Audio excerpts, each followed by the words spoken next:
When you have the entire world at your feet, and people go on to regard you as one of the greatest entertainers of all time, if not the greatest, you tread with caution.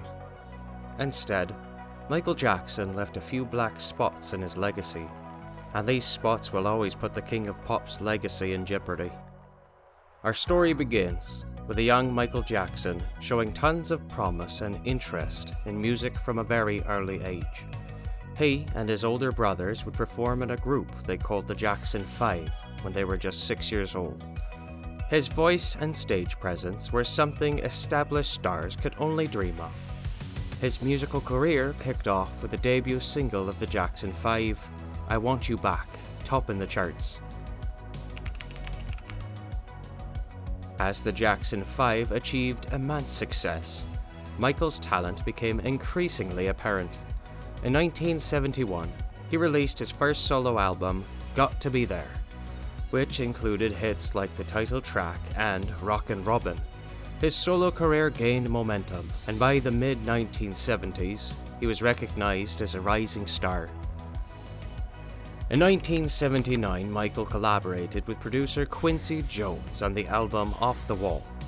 The album showcased his versatility and introduced a more mature sound.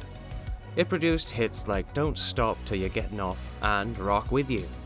Off the Wall marked a turning point in Michael Jackson's career, setting the stage for even greater achievements. There were even bigger mountains that Michael would climb in the coming years. The year 1982 saw the release of Thriller, an album that would change the landscape of pop music. Produced again by Quincy Jones, Thriller became the best-selling album of all time, thanks to iconic tracks like Billie Jean, Beat It, and the groundbreaking music video for the title track. Michael's unique blend of pop, R&B, and dance elements and electrifying performances solidified his status as a global superstar. Michael Jackson's impact went beyond music. He introduced innovative dance moves like the moonwalk, creating a signature style. His philanthropic efforts were noteworthy, including his support for various charitable causes. He also broke racial barriers in the music industry, becoming a crossover sensation admired by diverse audiences. But amongst all this, he had his vices. And boy, these vices shell-shocked his entire career. Nobody expected Jackson to be in such a position, but that's just what fame does. It gets to your head without you knowing it. It was the year 1993 when Michael Jackson first faced allegations of sexual abuse. The Los Angeles Times reported that the LAPD had begun investigating Jackson based on allegations that he possibly molested 4 children. One of these was a 13-year-old boy. In a lengthy report published the following January, Vanity Fair, calling the boy Jamie, publishes the 13-year-old and his family's allegations. The boy's lawyer tells the magazine Michael was in love with the boy. The boy's family said Jackson argued with Jamie's mother about sleeping in the same bed. Jackson made a case for himself by telling her, "Why don't you trust me? If we're family, you've got to think of me as a brother. Why make me feel so bad? This is a bond. It's not about sex. This is something special." This was the moment where things would turn even uglier, because it was the point where the family claimed that Jamie slept with Jackson nearly every night for the next several months. For Jackson, things were about to get even tougher.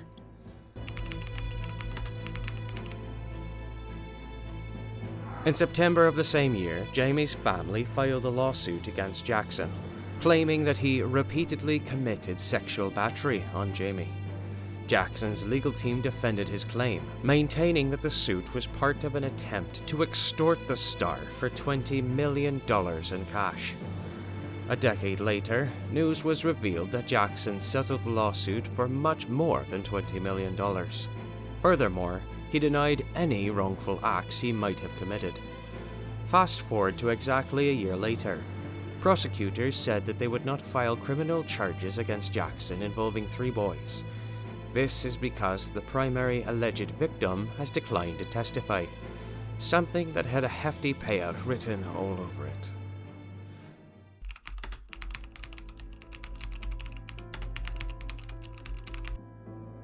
"1993 isn't done yet, not by a long shot.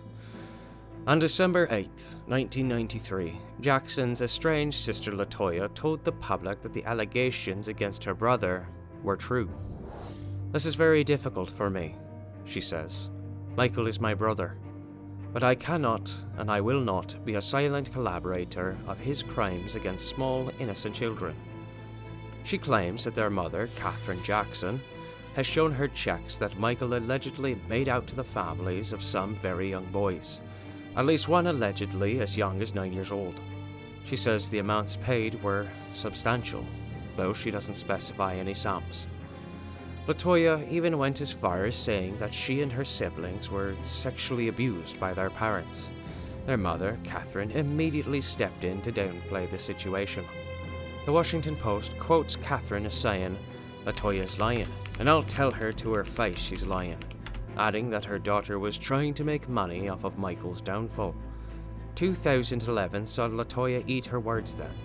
In her second autobiography, she said that she was forced to say everything that she did because of her abusive husband at the time.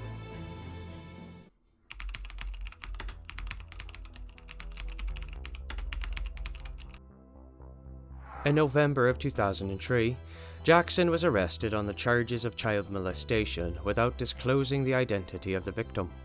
The same day, Michael posted a bail of $3 million to go free while awaiting his trial.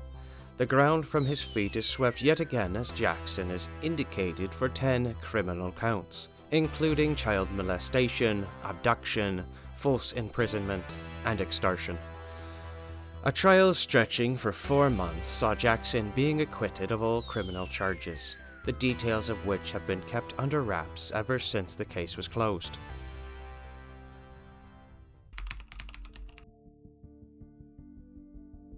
The second biggest vice Michael possessed was the obsession with getting plastic surgery, something considered as toying with the laws of nature. J. Randy Taraborelli said about his plastic surgeries, he didn't want to be Michael Joseph Jackson. He just wanted to be something else, and he went about the business of doing that. Michael had 2 rhinoplasties on his nose, and he had facial hypersensitivity caused by a botched cosmetic surgery. Surgeons also went on to deduce that he had a forehead lift cheekbone surgery and had altered his lips.